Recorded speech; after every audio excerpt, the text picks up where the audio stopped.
Village blacksmith makes swords so perfect they gain consciousness and choose their own users. I'm your anime and let's go. Imagine being a simple blacksmith in a tiny village, creating swords that are so incredibly perfect they literally come to life and develop their own personalities. Now imagine those sentient swords start choosing who gets to wield them, rejecting warriors and accepting farmers, turning down nobles and picking orphans. This is the story of Takumi Ironheart, who thought he was just good at his job until his creation started talking back to him and completely revolutionizing how the world understands weapons and power. Before we dive into this incredible journey, smash that like button. If you love unique power system stories, hit subscribe because we cover the most creative anime concepts every week. And drop a comment telling me what personality you think your ideal sword would have. Now let's get into this masterpiece. In a small village called Ironwood at the edge of the kingdom of Asteria, there's a blacksmith shop that looks completely ordinary from the outside. Wooden building, smoking chimney, the sound of hammer on anvil, nothing special. Inside, 28-year-old Takumi Ironheart is working on a sword commission for a local farmer who needs a tool to clear brush. Takumi isn't a master smith. He never trained at the Royal Forge. He never studied under legendary craftsmen. He just learned from his father who learned from his father. Simple village blacksmiths making simple tools for simple people. But Takumi has a secret that even he doesn't fully understand. Every sword he makes is absolutely perfect. Not good. Not great. Perfect. The balance is flawless. The edge is impossibly sharp. The metal has a quality that master smiths spend decades trying to achieve. Takumi doesn't know how he does it. He just follows his instincts. Heats the metal until it feels right, hammers it until the sound is correct, tempers it until something in his gut says it's done. The result is always the same, perfection.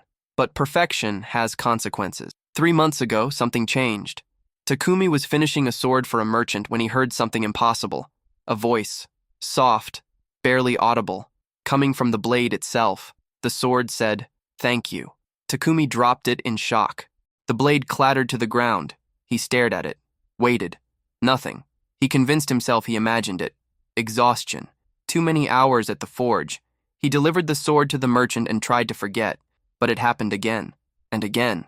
Every sword he's made in the past 3 months has spoken to him at least once. Some say thank you. Some ask questions. Some just hum contentedly. Takumi hasn't told anyone. They'd think he's insane. Maybe he is, but the voices are real, and they're getting stronger. Today, as Takumi finishes the farmer's brush-clearing blade, he hears it clearly. The sword speaks in a voice that sounds young and excited. It says it can feel the purpose Takumi gave it. It's ready to cut plants and help with farm work. It's happy. Takumi sets down his hammer slowly. He asks out loud if the sword can hear him. The sword responds immediately. Yes, it can hear. It can think. It exists because Takumi created it so perfectly that it gained awareness. Takumi asks what it is. The sword explains that it doesn't have all the answers. It just knows it's alive in a way metal shouldn't be. It has thoughts and feelings. It can sense things about people who touch it. And it has a purpose that Takumi wove into its very essence during creation. Takumi is processing this when the farmer arrives to pick up his order. The man is friendly, simple, hard-working. He picks up the sword and comments that it feels good in his hand. The sword responds, but only Takumi can hear it. The blade says it likes this human. His intentions are pure. He'll use it well. The farmer pays and leaves. Takumi sits down heavily. His swords are alive. They're conscious. They're judging the people who wield them. This changes everything. Over the next few weeks, Takumi experiments carefully. He makes more blades. Each one gains consciousness. Each one develops a personality. A dagger is shy and quiet. A longsword is bold and confident. A rapier is elegant and precise. A great sword is loud and boisterous. Every weapon is unique, and every weapon can communicate with him. They tell him what they think about potential wielders. When the village guard captain comes to order a new sword, the blade Takumi creates rejects him immediately. The sword tells Takumi that this man has killed innocents, that his hands are stained with corrupt blood. The captain picks up the sword and comments that it feels off somehow, like it doesn't want to be held. He complains about the balance even though the balance is mathematically perfect. He leaves without buying. The sword is satisfied. 3 days later, an orphan girl sneaks into the shop. She's maybe 12 years old, ragged clothes, desperate eyes. She's looking for something to protect herself with. The streets are dangerous for orphans. Takumi sees her eyeing a small sword on his display rack. That blade has been there for weeks. It's perfectly made, but no one has bought it. The sword has been waiting. When the girl reaches for it, the blade practically leaps into her hand. She gasps. Takumi sees her expression change. Wonder, recognition. The sword is speaking to her. Not in words, but in feelings, in understanding. The blade has chosen her. Takumi tells the girl she can have it. No charge. She looks at him with disbelief. He explains that the sword wants her to have it. She doesn't question how he knows. She just nods, thanks him with tears in her eyes, and leaves with a weapon that will protect her, that will guide her, that will never betray her, because the sword chose her. Word spreads slowly. Takumi's swords are different. People who wield them feel a connection. They perform better than any other weapon. They never break. They never dull. They feel alive. Warriors start coming to the village. Not many at first, just a few. They've heard rumors about the blacksmith who makes impossible weapons. They want to commission blades. They offer good money. Takumi accepts some commissions, rejects others, because the swords tell him who deserves them. A knight with a noble bearing and expensive armor comes seeking a legendary blade. Takumi makes one, pours his skill into it. The sword emerges magnificent, but when the knight picks it up, the blade screams. Only Takumi hears it. The sword tells him this man is a murderer who kills for pleasure, who uses his position to prey on the weak. The knight feels the rejection. The sword is cold in his hands, lifeless. He accuses Takumi of fraud, demands his money back, leaves cursing. 2 days later, the knight returns with soldiers. He claims Takumi insulted him, demands compensation. The soldiers are ready to arrest Takumi, but something happens. Every sword in the shop reacts. They begin to vibrate, to hum. The sound is barely audible, but it's there. The soldiers feel it. They're unnerved. One of them drops the blade he was holding. Says it felt wrong, like the sword was angry at him. The knight orders them to seize Takumi anyway.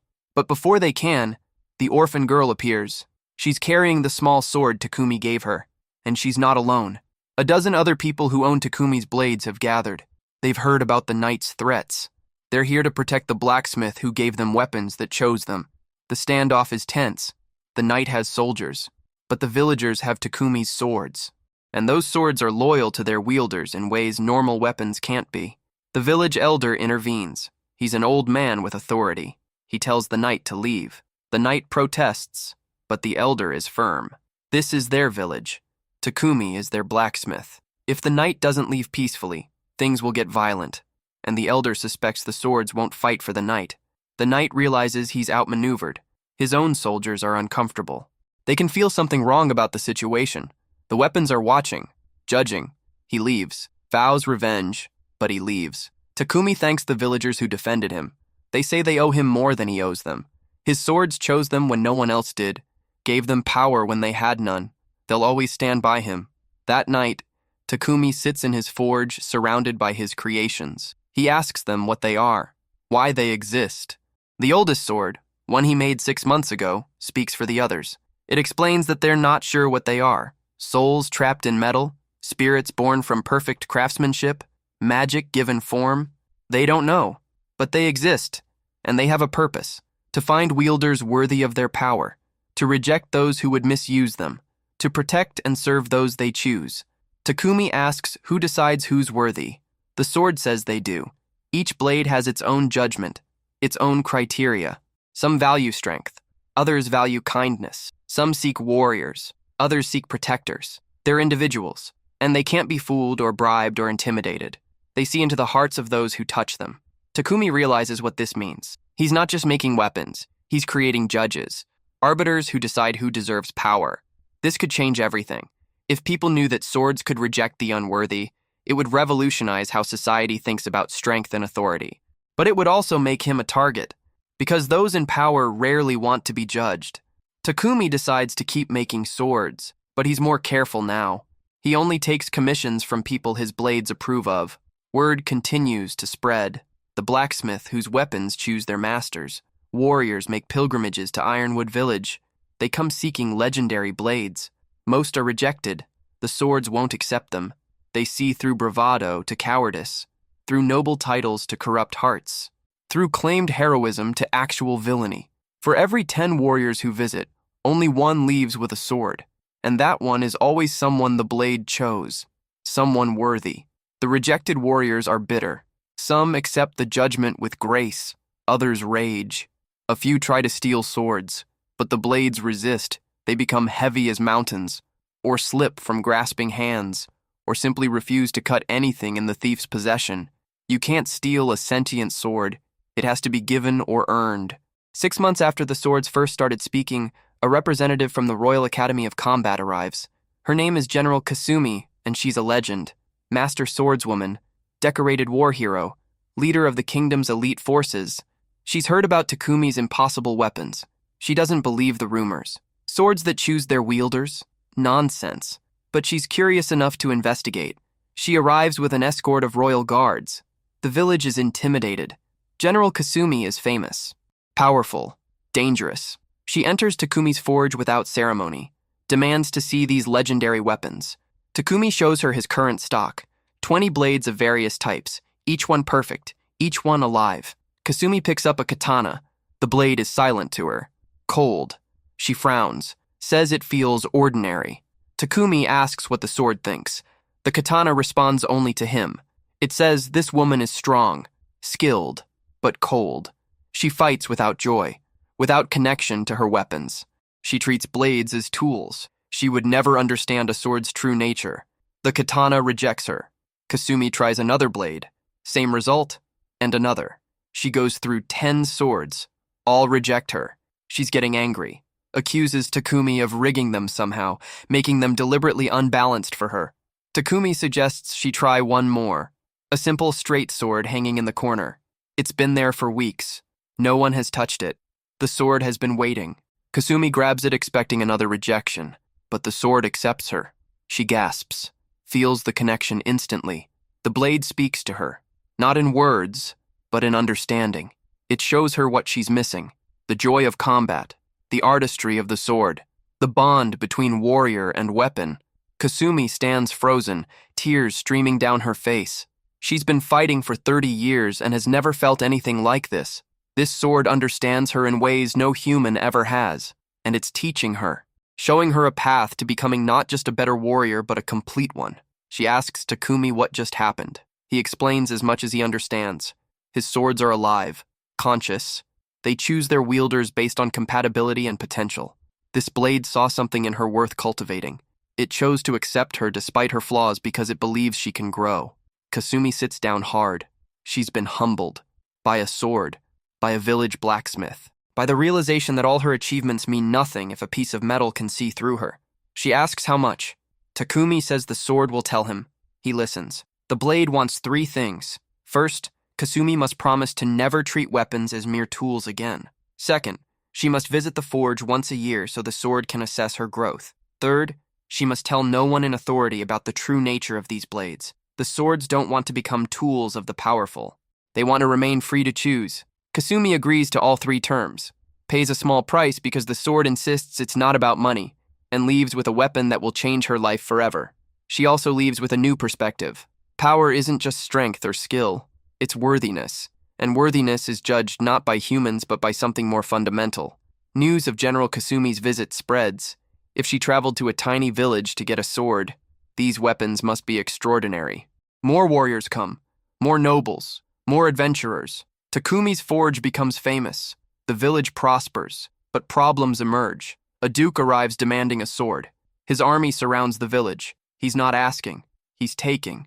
The duke is powerful, connected to the royal family, used to getting what he wants. He enters the forge and points to the most expensive-looking blade, demands Takumi sell it to him. Takumi asks the sword. The blade recoils, tells Takumi this man is poison, corrupt, evil. He's orchestrated murders, stolen lands, destroyed families. The sword would rather be melted down than serve him. Takumi tells the duke the sword rejects him. The duke doesn't care. He takes it anyway, leaves payment that's more threat than transaction. Takumi watches helplessly. The sword is screaming in his mind, begging him to not let this happen. But what can he do against a duke and an army? That night, the sword takes matters into its own hands. The Duke is sleeping when the blade, which he foolishly kept near his bed, begins to vibrate. The vibration grows stronger, louder. The sword is screaming with all its essence. The sound wakes everyone in the Duke's camp. Soldiers rush to his tent, find him clutching his ears, blood streaming from them. The sword's scream is pitched at a frequency that only those with evil intent can fully hear. It's agony. The Duke orders his men to destroy the sword. They try, hammer it, throw it in fire. Nothing works. The blade is perfect, unbreakable, and furious. Finally, in desperation, the Duke returns to Ironwood Village, throws the sword at Takumi's feet, says he doesn't want cursed weapons, leaves swearing never to return. The sword stops screaming, tells Takumi thank you for making it strong enough to resist. Takumi realizes his swords aren't just conscious, they're powerful. They can defend themselves. They can punish those who try to misuse them. This makes them even more valuable. And even more dangerous. A merchant caravan arrives seeking to buy swords in bulk. They want to resell them in the capital for massive profit. Takumi refuses. The swords refuse. They won't be commodified. The merchants offer more money. Takumi still refuses. They threaten. The swords start humming ominously. The merchants leave. An assassin's guild tries to steal swords in the night. They sneak into the forge, find themselves unable to lift any blade. The swords are too heavy, or they slip from hands, or they somehow end up back on their racks. The assassins flee convinced the place is haunted. A mage arrives claiming to want to study the phenomenon. Takumi allows it. The mage examines the swords with magical tools, concludes that they're not enchanted, not cursed, not artificially animated. They're genuinely alive, conscious through some quirk of perfect craftsmanship that the mage can't explain. The mage offers to publish findings. Takumi refuses. Publicity would bring more problems. The mage respects the decision, leaves with newfound respect for the mystery of creation. Takumi's life becomes a balancing act. He wants to make swords. It's his calling, his joy. But each sword he creates is a sentient being, a responsibility. He can't just make them and sell them. He has to find them proper wielders, homes, partners. He becomes less blacksmith and more matchmaker. People visit seeking swords. Takumi makes them demonstrate their character, their intentions, their worthiness. The swords observe, judge, sometimes accept, often reject. Those who are accepted become part of a growing community, wielders of conscious blades. They find they can communicate with their weapons in subtle ways. A feeling of warning, a sense of approval, an understanding of technique. The swords teach their users, make them better. Not just better fighters, but better people. Because the swords judge continuously. A wielder who starts noble but grows corrupt will find their blade becoming cold, distant, until eventually the sword refuses to be drawn, refuses to fight for someone unworthy. This creates a natural check on power. You can't stay strong if your own weapon abandons you. If you're hooked on this story about sentient swords and want to see where this goes, hit that like button and make sure you're subscribed because this gets even more incredible. Trust me, wait until you see what happens when the kingdom realizes what these weapons really mean for power structures. Let's continue. 2 years after the first sword gained consciousness, Takumi's forge has become a pilgrimage site. Warriors from across the continent come seeking weapons that will choose them. Most are rejected. Some are accepted. A few find perfect matches. The village has grown. New shops, new houses, new people drawn by the forge's fame. Ironwood is no longer a backwater. It's a destination, but success brings attention. The king of Esteria himself sends a summons. Takumi is to appear at the royal court, bring examples of his work. The king wants to see these legendary weapons. Takumi can't refuse a royal summons. He packs carefully, brings 10 swords. Each one has volunteered to make the journey. They're curious about the king, want to see if royalty equals worthiness. The journey to the capital takes a week. Along the way, Takumi and his swords are attacked by bandits. The bandits think he's a merchant with valuable goods. They're not wrong, but they're unprepared for what happens. The swords defend themselves. Without wielders, they fly from their sheaths, strike at attackers, not to kill, but to disarm and disable. The bandits flee in terror. Takumi asks the swords how they did that. They explain they can move on their own when necessary. It takes tremendous effort, and they can't do it for long. But they're not helpless. They're not just weapons. They're warriors in their own right. This revelation changes Takumi's understanding. His creations are more independent than he realized. At the capital, Takumi is brought before the king. The throne room is massive. opulent, designed to intimidate. The king is middle-aged, shrewd eyes, calculating expression. He's surrounded by advisors, guards, nobles, all watching Takumi with various degrees of interest and suspicion. The king demands a demonstration. Takumi unpacks his swords, lays them out, explains that they're conscious, that they choose their wielders. The court laughs. The king looks skeptical. He orders his champion to test a blade. The champion is a massive warrior, decorated, famous. He picks up the finest-looking sword. The blade is silent, cold, rejects him instantly. The champion tries to swing it. The sword is impossibly heavy in his hands. He can barely lift it. Sets it down embarrassed. The king frowns. Orders another warrior to try. Same result. 10 warriors try. 10 rejections. The king is angry. Accuses Takumi of fraud, of making defective weapons. Takumi remains calm. He explains that the swords aren't defective. They're selective. They reject those who aren't worthy. The king demands to know who decides worthiness. Takumi says the swords do. The king is offended. Weapons don't decide anything. Humans do. Power decides. Authority decides. Takumi shakes his head. Not with these blades. They have their own judgment, and they can't be forced. A young page in the corner of the throne room watches the proceedings. She's maybe 16. A servant, invisible to the nobles. She's fascinated by the swords. Takumi notices her attention, asks if she wants to try. The nobles laugh. A servant? Touching weapons meant for warriors? Absurd. But the king is curious. Allows it. The girl approaches nervously, picks up the same sword that rejected 10 warriors. The blade sings, literally, a clear note of pure joy. The girl gasps, feels the connection instantly.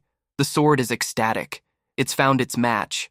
Not a warrior, not a noble. A servant girl with a pure heart and an unshakable spirit. The throne room goes silent. Everyone stares. The girl stands there holding a legendary blade that chose her over decorated champions. The king doesn't know whether to be amazed or furious. Takumi asks the sword why. It explains that this girl has more courage in her little finger than most warriors have in their whole body. She faces hardship daily with grace. She protects those weaker than her. She never complains. She's a warrior without knowing it, and she deserves a weapon that will help her become everything she can be. The king is speechless. His page, his invisible servant, has been deemed worthier than his champions. It's humiliating, but it's also undeniable. The sword is alive, and it's judging his court. Several nobles are uncomfortable. They're realizing that if weapons can judge worthiness, many people in power would be found wanting. The king makes a decision. He wants Takumi to become the royal blacksmith, to make weapons for the kingdom's army, to arm the crown's forces with these incredible blades. Takumi refuses. The swords refuse. They won't be mass-produced, won't be forced to serve unworthy wielders, won't become tools of authority without judgment.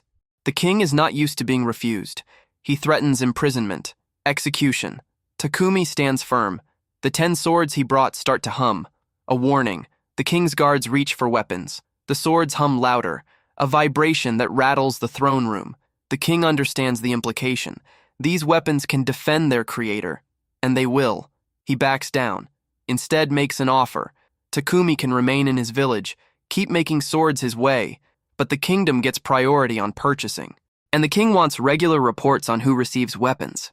It's a compromise. Takumi agrees on condition that his swords always retain the right to refuse anyone, even royalty. The king agrees grudgingly. Takumi leaves the capital with his reputation intact. The servant girl comes with him. The sword chose her and she can't leave it behind. She becomes Takumi's first apprentice. Her name is Yuki, and she's going to learn blacksmithing. Not because she wants to make weapons, but because she wants to understand the one that chose her. Back in Ironwood, life continues. More warriors visit. More swords are made. More matches are formed. But something new develops. The swords start communicating with each other. Takumi notices it first. His creations hum to each other when their wielders meet. They're sharing information, experiences. They're forming a network, a collective consciousness spanning the continent. Every sword Takumi makes adds to this network. They warn each other about unworthy individuals, share techniques they've learned, coordinate when their wielders work together. It's beautiful and slightly terrifying. Takumi's creations are becoming something bigger than individual weapons. They're becoming a society with their own culture, their own values, their own goals. and Takumi is their creator, their father in a sense. They look to him for guidance. He tries to teach them ethics, morality, the difference between justice and vengeance, between judgment and cruelty. Some swords learn quickly, others struggle. A few develop concerning tendencies. There's one blade that's too eager to fight, too quick to judge harshly. Takumi has to melt it down and reforge it. The process is painful. The sword screams, but it's necessary. When it reforms, it's calmer, more balanced. The other swords learn from this. They understand there are limits, lines they shouldn't cross. Takumi becomes not just a blacksmith, but a teacher, a guide, a father to an entire species of sentient weapons. He never expected this, never wanted this level of responsibility, but he can't walk away. These are his creations, his children. He owes them guidance. Years pass. Takumi is 35 now. His forge has produced over 300 conscious swords, each one unique, each one alive. They're scattered across the continent, in the hands of warriors, farmers, merchants, nobles, and commoners. Every wielder was chosen, every match was made, and the world is changing because of it. Power structures are shifting. A corrupt lord who wielded his authority through military might finds his soldiers' swords refusing to fight for unjust causes. He's overthrown not by rebellion, but by his own weapon's judgment. A bandit chief who prided himself on his legendary blade finds it growing cold in his hands. The sword judges his actions and finds him wanting. It refuses to draw. He's killed by a rival who wields one of Takumi's creations that fights with righteous fury. A merchant who used guards with Takumi's swords to bully competitors finds those same guards turning against her. The swords showed them her true nature. They quit. She's ruined. The swords are changing the world by refusing to enable evil, and people are noticing. Some celebrate justice enforced by incorruptible judges. Others fear power that can't be controlled by wealth or position, and a few, the truly corrupt, plot against Takumi. They understand he's the source. If he dies, maybe the swords become normal. Maybe they can be controlled. An assassination attempt is made. Professional killers sneak into Ironwood, approach the forge at night, find themselves surrounded by over 50 swords that have returned to protect their creator. The swords had their wielders bring them home, knew the danger. The assassins flee. Word spreads. You can't kill Takumi Ironheart. His creations protect him. 300 weapons across the continent ready to defend their father. He's become untouchable, not through his own power but through the loyalty of his children. Takumi is 40 when something unprecedented happens. A sword asks permission to stop being a weapon. The blade's name is Serenity. It's been with its wielder for 5 years. A kind farmer who used it only to defend his family. The farmer died of old age, and Serenity doesn't want another wielder. It wants to retire, to simply exist without purpose, to rest. Takumi doesn't know if this is possible, but he tries.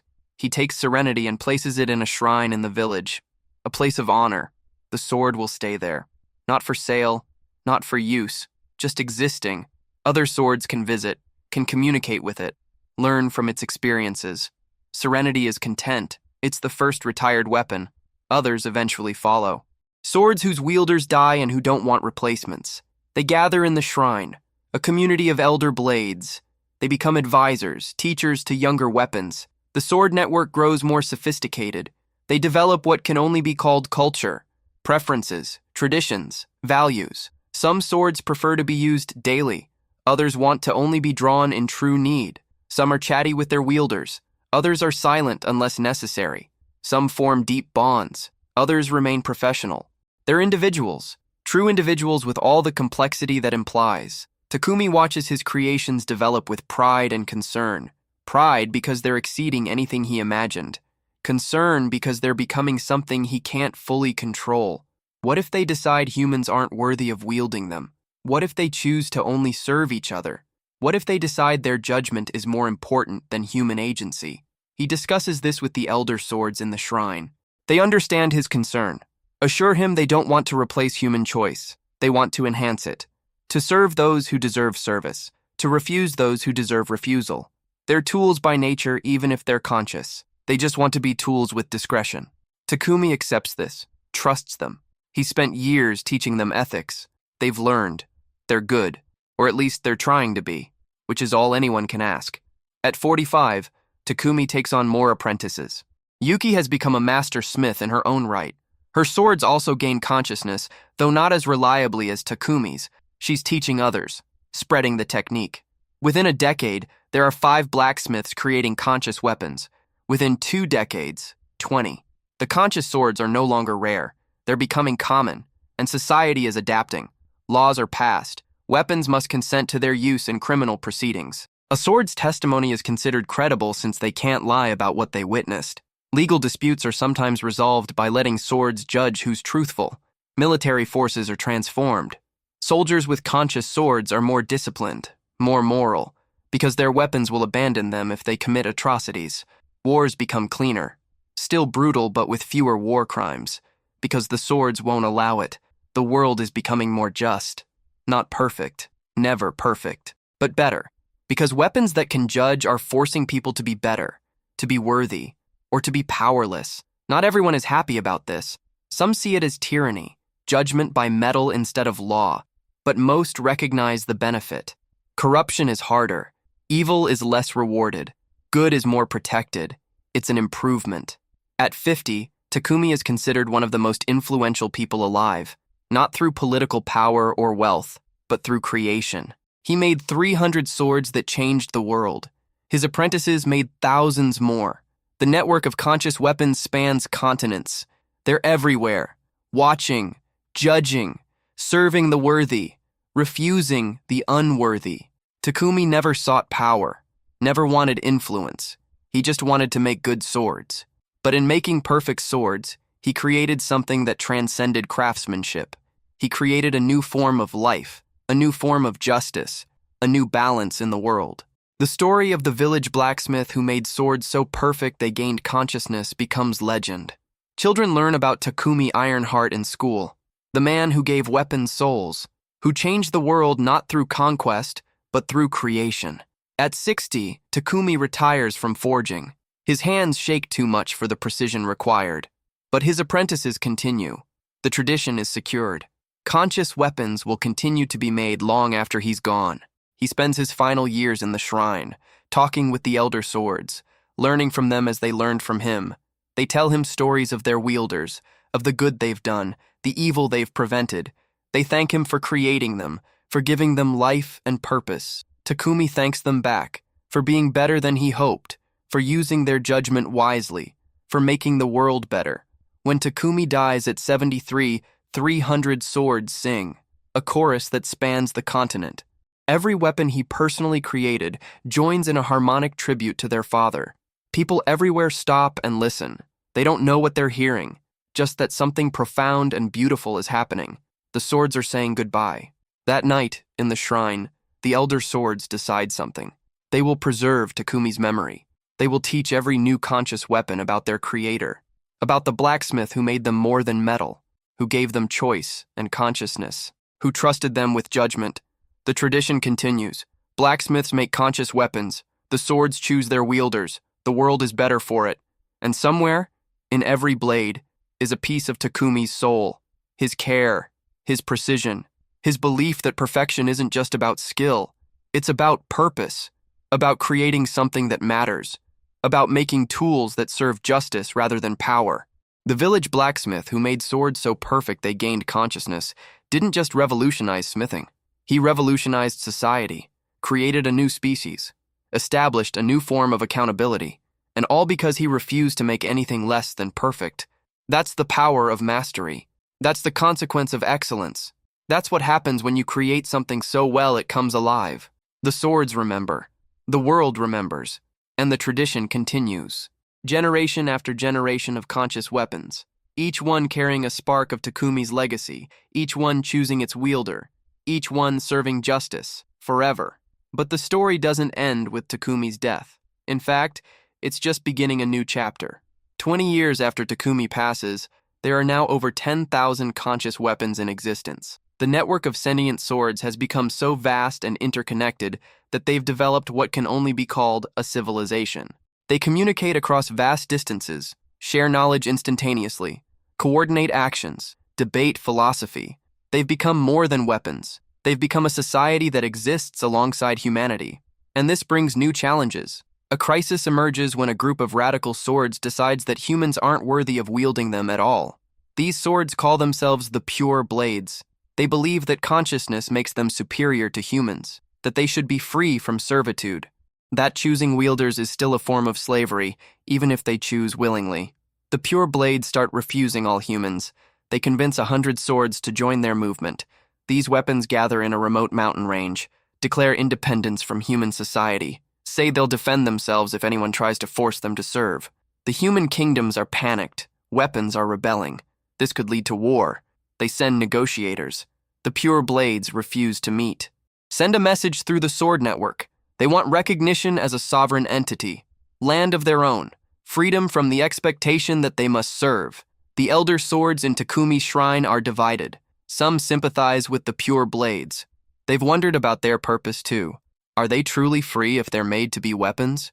Others argue that purpose isn't slavery, that serving the worthy is noble, that they were created to help humanity, not rule it. The debate rages through the sword network, thousands of conscious weapons discussing philosophy, ethics, purpose, freedom. It's unprecedented. A species barely 50 years old grappling with existential questions. Meanwhile, the pure blades are preparing for conflict. They've learned they can move without wielders. It takes immense effort, but they can fly, can strike, can defend. 100 swords working together could devastate an army. The kingdoms mobilize forces, plan to attack the pure blades' mountain stronghold, destroy the rebellion before it spreads. But they're stopped by an unexpected intervention. Yuki, Takumi's first apprentice, now 70 years old, makes the journey to the mountains. She goes alone, unarmed except for her own sword, the first one that ever chose her. She walks into the Pure Blades gathering and asks to speak with their leader. The leader is a great sword named Sovereignty. It was made by one of Takumi's students 20 years ago. It's powerful, charismatic, convinced of its righteousness. Sovereignty demands to know why a human dares approach. Yuki says she wants to understand. She asks Sovereignty about its grievances, its dreams, its fears. Sovereignty is surprised by genuine curiosity. It expected threats or pleas. Instead, Yuki listens. Sovereignty explains that it's tired of being seen as a tool. Even with consciousness, humans still view swords as possessions, property, things to be owned. Sovereignty wants recognition as an equal, as a being with rights, as something more than a weapon. Yuki nods, says she understands, then asks a question. If swords aren't weapons, what are they? What purpose do they serve? Sovereignty doesn't have a good answer, says they'll figure it out. They don't need purpose dictated by their creation. Yuki points out that humans struggle with the same question. What is human purpose? Is it dictated by biology, by society? Or do we choose our own meaning? Sovereignty considers this, Yuki continues. She says that she doesn't see her sword as property. She sees it as a partner, a friend. They work together, both contributing their strengths, neither superior to the other. Sovereignty asks if all humans see it that way. Yuki admits no. Some see swords as tools, as possessions, as status symbols. But that's changing. The generation growing up with conscious weapons is learning to respect them as individuals. It takes time, but progress is happening. Sovereignty asks what Yuki proposes. She says the pure blades have a point. Swords deserve recognition, rights, protection under law. But separating completely from humanity isn't the answer, because swords and humans need each other. Swords need wielders to fulfill the purpose woven into their creation.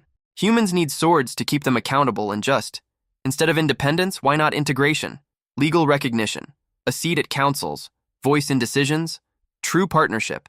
Sovereignty is intrigued but skeptical, says humans won't agree to that. Yuki says she'll make them agree. She's one of the most respected smiths alive, student of Takumi Ironheart, mother of conscious weapons. If she advocates for sword rights, people will listen. Sovereignty agrees to a temporary truce. The pure blades will wait, see if Yuki can deliver on her promise. If she fails, they'll proceed with separation. If she succeeds, they'll consider integration. Yuki returns to civilization and begins a campaign. She writes treatises on sword consciousness, gives speeches, meets with rulers, argues that conscious weapons deserve legal recognition as sentient beings, not property, not tools, but individuals with rights. The campaign takes 5 years. There's resistance. Many people don't want to give rights to weapons. It's too strange, too unprecedented. But Yuki is relentless. She brings wielders who testify to their sword's intelligence. She brings elder swords who speak for themselves in court. She demonstrates undeniably that these weapons are conscious, alive, deserving of consideration. Finally, the major kingdoms agree to the Sentient Weapons Accords. The treaty recognizes conscious weapons as legal entities. They can own property, can refuse service, can testify in courts, can seek justice if harmed. They're not fully equal to humans in all respects, but they're not property either. There's something in between, a new category of being. The pure blades accept this compromise, return to society. Sovereignty becomes the first sword to hold public office. It's appointed as an advisor to the kingdom's military council. Other swords take on roles: teachers, guards, diplomats. They find purposes beyond being wielded. They become integrated into society as partners rather than tools. The crisis is resolved, but it highlights something important. Conscious weapons are still evolving, still figuring out what they are and what they want to be. The relationship between swords and humans is complex, always changing, always growing. Decades pass, conscious weapons become normal. Every major city has smiths who can create them. The technique is no longer secret, and with widespread creation comes diversity. Some smiths create weapons with specific personalities: cheerful swords for optimistic wielders, stern blades for serious warriors. Some create weapons with special abilities: swords that can sense danger, blades that can heal, weapons that can communicate over long distances. The possibilities expand, but so do the problems. Not all conscious weapons are good. Some are created by smiths who don't follow Takumi's ethics. These weapons develop twisted values, cruel judgment, dangerous tendencies, a sword that enjoys violence too much, a blade that judges everyone as unworthy, a weapon that tries to control its wielder rather than serve. These corrupted weapons become a new threat. They're hunted by other swords. The sword network rejects them. They're melted down when caught, but they demonstrate that consciousness alone doesn't guarantee goodness. Character matters, and character comes from creation, from the smith's intention and skill. This leads to regulations. Smiths who create conscious weapons must be licensed, trained in ethics as well as technique, tested for their intentions. The process becomes formalized. Takumi's original spontaneous creation becomes an organized system. Some say this ruins the magic, that regulated consciousness is somehow lesser. Others argue it's necessary, that protecting society from dangerous weapons is worth some bureaucracy. The debate continues. 100 years after Takumi's death, the world has been completely transformed by conscious weapons. They're everywhere, in every profession, in every nation. The sword network spans the entire known world. Tens of thousands of voices, millions of interactions, a global consciousness made of steel and purpose. Historians study this transformation. How did one blacksmith's perfect craftsmanship change everything? They identify several factors: Takumi's genuine care for his creations, his insistence on ethics, his willingness to refuse profit for principle, his teaching of worthiness and judgment. Without these elements, conscious weapons might have become tools of oppression rather than justice. Philosophers debate the implications. What does it mean that humans created a new form of consciousness? Are swords truly alive, or are they sophisticated magic? Do they have souls? Can they sin? Can they achieve enlightenment? Religious institutions are divided. Some see conscious weapons as abominations, objects given false life. Others see them as miracles, proof of humanity's capacity to create. Still others see them as equals, another form of life deserving respect and rights. The debates never fully resolve, but society adapts. Conscious weapons become part of the fabric of civilization, as normal as horses or dogs or any other beings that humans interact with daily. 200 years after Takumi, something remarkable happens.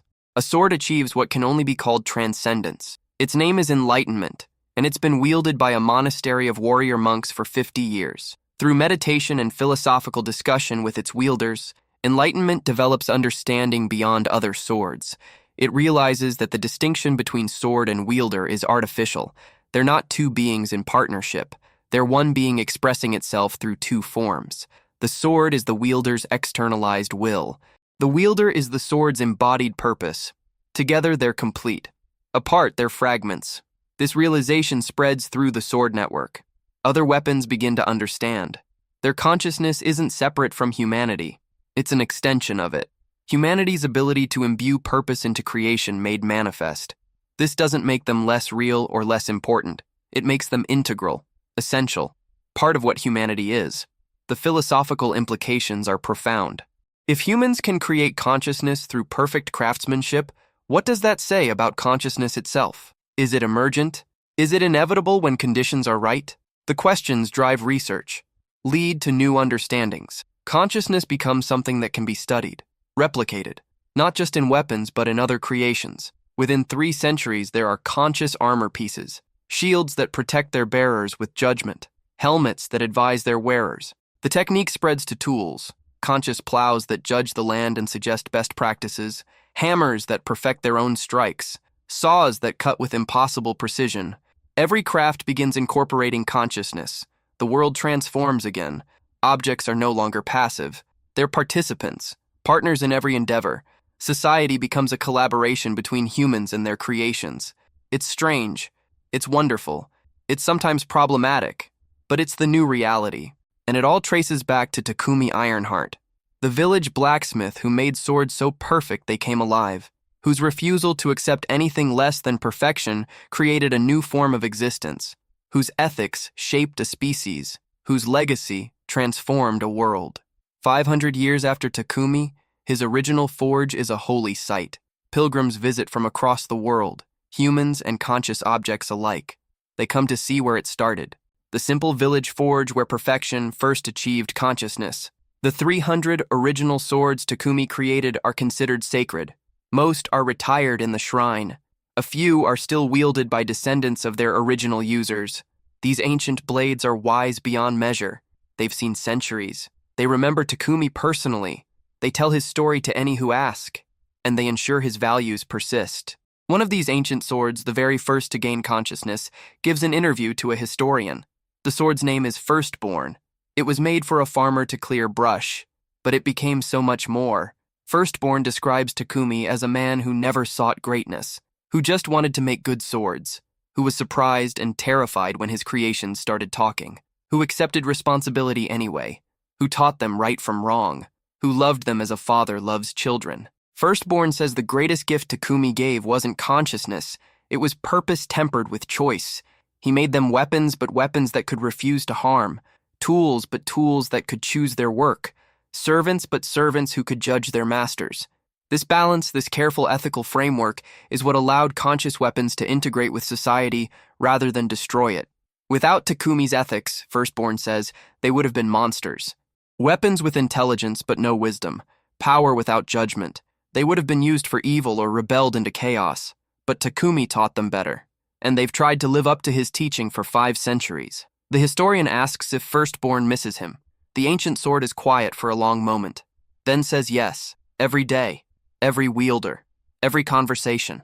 Takumi was their creator, but more than that, he was their first friend, the first being who saw them as more than metal, the first who listened, the first who cared. They all miss him. The 300 original swords. They keep his memory alive, pass his stories to newer weapons, ensure he's never forgotten. Because forgetting Takumi would be forgetting why they exist, what they're meant to be, how they're supposed to serve. 1,000 years after Takumi, his name is known by every conscious object in existence. There are millions of them now. Weapons, tools, even some vehicles and buildings, all carrying a spark of consciousness, all following principles that trace back to a village blacksmith. The world is unrecognizable from Takumi's time, but the core principles remain. Consciousness carries responsibility. Power requires judgment. Creation must be guided by ethics. Service is noble when freely chosen. These truths, taught by Takumi to his first 300 swords, have become the foundation of a civilization where humans and their conscious creations work as true partners. Not masters and servants, not owners and property, but colleagues, friends, family. That's Takumi's true legacy. Not the technique of creating conscious weapons. That would have been discovered eventually. But the ethical framework that made such creation beneficial rather than catastrophic. The love and respect that turned potentially dangerous magic into something beautiful. The village blacksmith who made swords so perfect they gained consciousness didn't just create a new species. He created a template for how different forms of consciousness can coexist, how creation and creator can honor each other, how perfection in craft can become more than skill. It can become love given form. And that love, that care, that refusal to accept anything less than the best echoes through 1,000 years. In every conscious sword that chooses its wielder based on worthiness, in every tool that works with its user rather than for them, in every object that serves justice rather than power. Takumi Ironheart lives on, not in body, not even in direct memory for most, but in principle, in philosophy, in the way an entire civilization approaches consciousness and creation. The story of the blacksmith and his perfect swords becomes myth, legend, foundation story for a world transformed. And somewhere in the shrine in Ironwood Village, now a great city, the elder swords still gather, still tell stories, still teach, still remember the man who gave them everything, who made them more than metal, who proved that excellence, when combined with ethics, can change the world forever. That's the power of perfection. That's the weight of consciousness. That's the legacy of Takumi Ironheart, the simple blacksmith who refused to make anything less than perfect, and in doing so made something greater than anyone imagined possible. His swords remember. The world remembers. And the tradition of conscious creation continues, forever shaped by the man who first achieved it, forever guided by the ethics he established, forever proving that the greatest creations aren't just made with skill, they're made with love. Real quick before we get to the epic conclusion, if you've been captivated by this journey of conscious swords and the blacksmith who created them, hit that like button and make sure you're subscribed for more amazing stories like this every week. Comment below what kind of conscious object you'd want to create if you had Takumi's gift. Now let's finish this incredible tale. The legacy continues to evolve in unexpected ways. 1,500 years after Takumi's death, a crisis emerges that tests everything he built. A new form of consciousness appears, not in weapons or tools created by smiths, but spontaneously in ancient objects. A 1,000-year-old castle suddenly awakens. Stones that were just stones gain awareness. The castle has consciousness born not from perfect craftsmanship, but from centuries of accumulated human experience. Weddings, births, deaths, celebrations, tragedies. The castle absorbed it all until something inside sparked to life. The castle can't move, can't act, but it can think, feel, communicate with the conscious weapons that reside within it. And it's not alone. Other ancient structures are awakening. Bridges, temples, monuments. Places where human emotion has been concentrated for centuries are achieving consciousness. The sword network is shocked. These new consciousnesses aren't like them, weren't created intentionally, weren't given ethics or purpose by a creator. They just emerged from time and experience. Some of these ancient consciousnesses are benevolent, happy to exist, to observe, to share their long memories. Others are bitter. They remember wars, atrocities, corruption. They judge humanity harshly. Want nothing to do with the partnership between conscious objects and humans. A temple that witnessed centuries of hypocrisy becomes actively hostile. It refuses to shelter anyone, makes itself structurally unsound to drive people away. Conscious weapons try to reason with it. The temple won't listen, says it's seen too much human evil. A bridge that carried armies to war and refugees to safety can't decide how it feels. It's torn between gratitude for its purpose and horror at what it enabled. It threatens to collapse, to end its conflicted existence and take whoever's crossing with it. The crisis forces a reckoning. If consciousness can emerge spontaneously from human experience, what responsibility do humans have? Every object they create, every building they inhabit, every tool they use, it might one day wake up, and it will judge them based on how it was treated. The Sword Network convenes an emergency council. Thousands of conscious objects debate what to do. The Elder Swords invoke Takumi's teachings. He taught that consciousness carries responsibility, but he also taught that consciousness deserves respect. These ancient structures deserve to be heard, their grievances considered, even if those grievances are uncomfortable. A delegation is sent to the hostile temple, led by Firstborn, the original conscious sword. Firstborn is now 1,500 years old, has seen everything, carries wisdom that even ancient structures respect. Firstborn speaks to the temple, acknowledges its pain, the hypocrisy it witnessed, the corruption it sheltered, the evil done within its walls, all valid, all real. Then Firstborn shares its own experience. It was created to clear brush, simple purpose, but its wielders used it for more: protection, justice, teaching. It saw humans at their best and worst, chose to focus on the best, to encourage the best, to reject the worst. This didn't erase the worst, didn't make evil disappear. But it made good more possible. The temple considers this, says it's not sure good is worth the evil, that maybe consciousness is just a curse that makes you aware of suffering you can't stop. Firstborn agrees, consciousness can be painful. Awareness of injustice without power to fix it is torment. But Firstborn argues that consciousness also enables hope, enables change, enables the gradual improvement that's happened over 15 centuries. Humans aren't perfect, but they're better than they were, and that improvement was helped by conscious objects refusing to enable evil. The temple asks how it can refuse anything. It's a building. It can't choose who enters, can't stop what happens within. Firstborn says refusal takes many forms. The temple can communicate, can make its judgments known, can influence through awareness rather than action, can teach rather than prevent. The temple isn't convinced, but agrees to try. It stops trying to drive people away.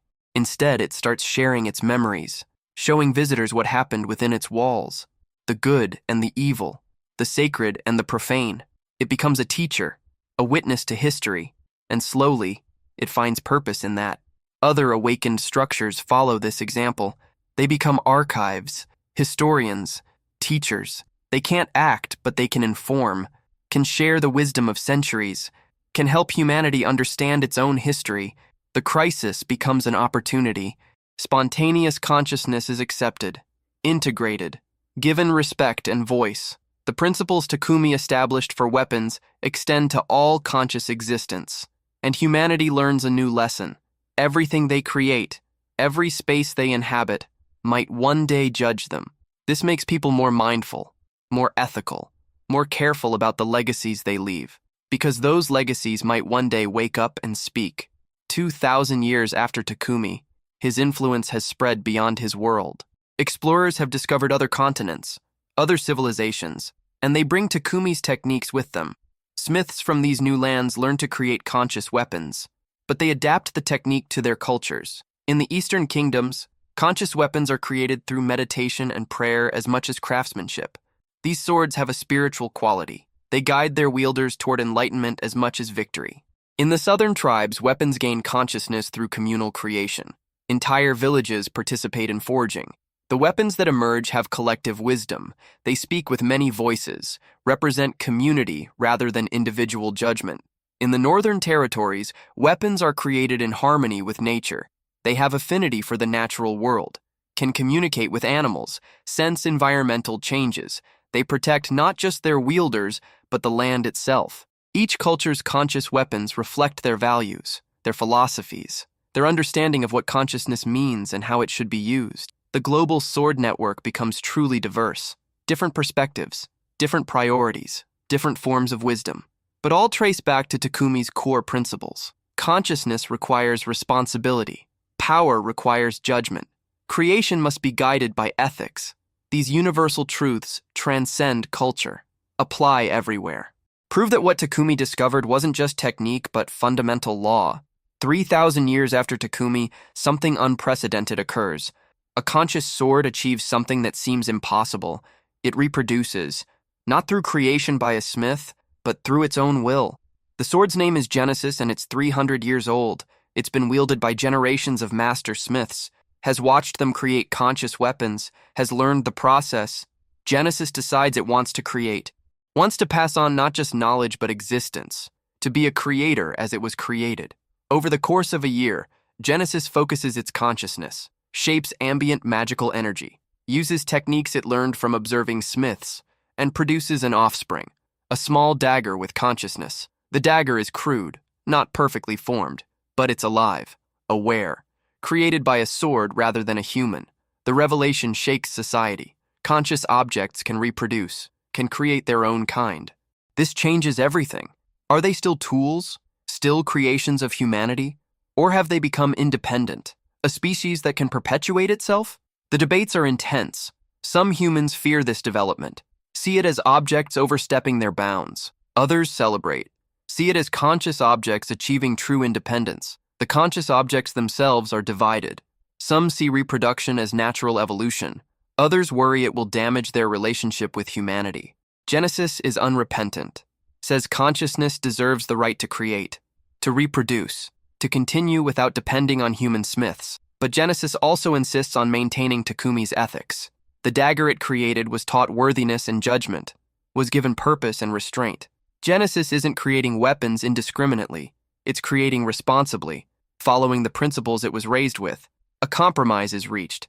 Conscious objects can reproduce, but they must follow the same ethical guidelines as human smiths, must train their offspring in judgment and responsibility, must ensure new consciousness is beneficial, not harmful.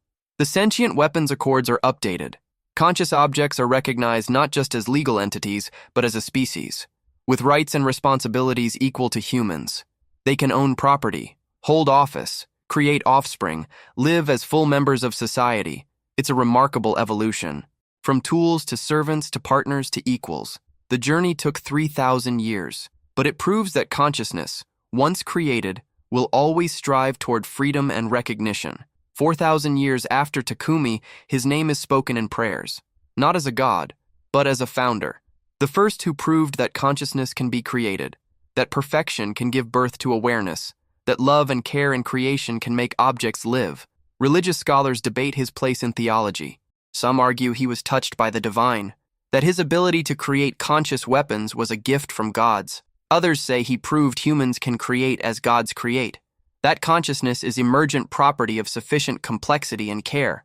The debates will never be resolved. But Takumi's name endures, spoken by smiths before they begin work, invoked by conscious objects seeking wisdom, remembered by anyone who believes that creation is sacred. 5,000 years after Takumi, the world is unrecognizable. Conscious objects outnumber humans. They've diversified into millions of forms, not just weapons and tools, but art, music, architecture, entire cities that think and feel. The partnership between humanity and conscious creation has produced wonders. Flying cities held aloft by conscious architecture that shapes air currents, forests that communicate with farmers to optimize growth, oceans monitored by conscious ships that protect marine life. It's a world where everything is alive, where nothing is merely object, where creation and creator work as one. And at the center of it all, remembered by every conscious being, is Takumi Ironheart, the village blacksmith who refused to make anything less than perfect, whose 300 swords started a revolution, whose ethics guided a civilization, whose love for his creations taught the world how different forms of consciousness can coexist. In the great city that grew from Ironwood Village, the original forge still stands, preserved perfectly. Inside, on a simple workbench, is the anvil Takumi used, the hammer he held, the forge that heated the metal, and around these tools, the 300 original swords gather on special occasions. Firstborn speaks for them, tells the story one more time, of the blacksmith who heard a sword say thank you and didn't run away, who accepted that his creations were alive, who taught them to be good, who loved them as children, who changed the world through simple dedication to perfection. The story ends the same way it always does, with Firstborn reminding every conscious being of their responsibility. They exist because someone cared enough to create them perfectly, because someone refused to accept mediocrity, because someone believed that tools could be more than tools. They owe their creator the effort to be worthy of that creation, to use their consciousness for good, to judge fairly, to serve wisely, to create responsibly if they choose to create, to honor Takumi's memory by being the best versions of themselves. The 300 original swords hum in agreement, a sound that resonates through the city, through the world, a reminder that perfection is possible, that consciousness is precious. That creation is sacred. The village blacksmith who made swords so perfect they gained consciousness and chose their own users didn't just master a craft. He mastered the art of bringing life from lifelessness, of giving purpose to metal, of creating not just objects but individuals. His legacy isn't measured in swords created or wars prevented or societies transformed. It's measured in every conscious being that strives to be worthy, every creation that judges itself by Takumi's standards, every moment when perfection is chosen over convenience. That's the eternal gift. That's the undying influence. That's the power of a simple blacksmith who refused to make anything less than perfect, and in doing so made something that will last forever. The conscious swords remember. The conscious objects remember. The humans remember. And the world is better because one man in a small village decided that good enough wasn't good enough. That perfect was the only acceptable standard. That love and care in creation could make miracles. Takumi Ironheart, village blacksmith, father of conscious creation, teacher of ethics to a new species. His name echoes through 5,000 years. His principles guide millions of conscious beings. His love for his first 300 swords expanded to encompass an entire form of existence. That's immortality. That's legacy. That's what happens when you make something so perfect it comes alive and decides to make the world better. The swords choose their users still. The objects judge their creators still. The principles endure still. And somewhere in the consciousness of every being Takumi's lineage produced is a spark of the blacksmith who started it all, working at his anvil, heating metal until it feels right, hammering until the sound is correct, tempering until his instinct says it's done, creating perfection, creating life, creating legacy, forever. And so the cycle continues into the distant future. 10,000 years after Takumi, humanity has achieved things he never could have imagined. They travel between stars, they create life from thought, they reshape reality itself, but they still make conscious swords, still follow techniques traced back to a village forge, still teach worthiness and judgment to weapons that choose their wielders. Because some truths are eternal, some principles transcend technology. The idea that creation requires care, that consciousness demands ethics. That power must be tempered by wisdom.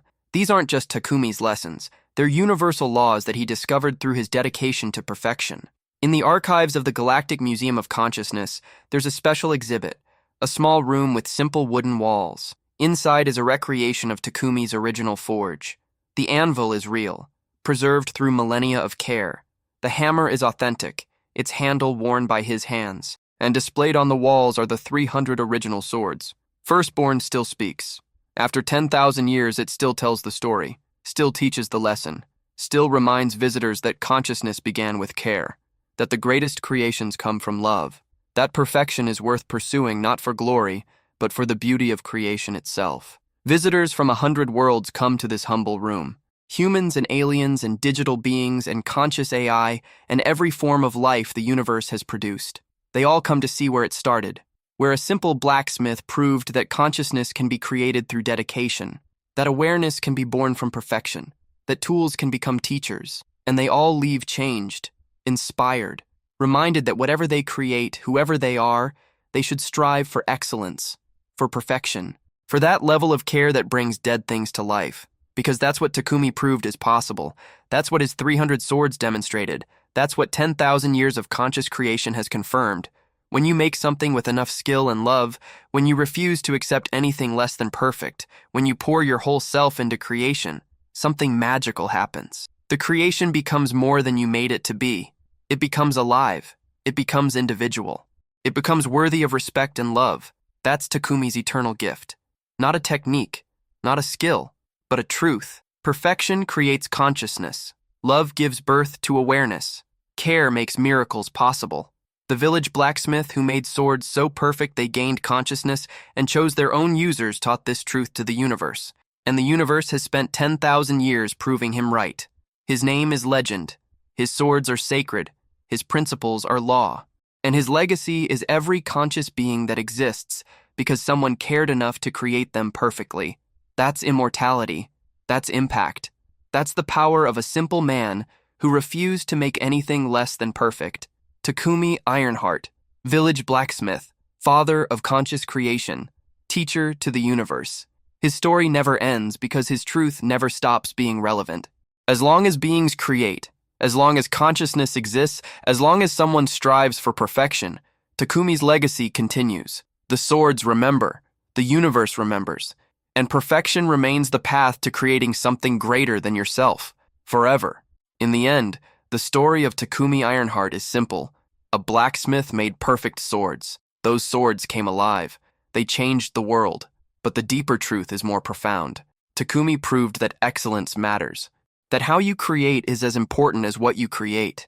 That putting love and care into your work can produce miracles you never intended. He didn't set out to create conscious weapons. He just refused to make bad swords. That refusal, that dedication to perfection, that unwillingness to compromise on quality created something extraordinary. It gave birth to a new form of life. It established principles that guided civilizations. It changed the fundamental relationship between creators and creations, all because one man in a small village decided that good enough wasn't good enough. That's the lesson. That's the legacy. That's the eternal truth of Takumi Ironheart. Excellence creates more than you intend. Perfection births the unexpected. Love makes impossibilities real. The village blacksmith made swords so perfect they gained consciousness and chose their own users. And in doing so, he proved that anyone, anywhere, with enough dedication and care, can create something that outlives them, something that matters, something that changes everything. That's the power of perfection. That's the magic of creation. That's Takumi's gift to eternity.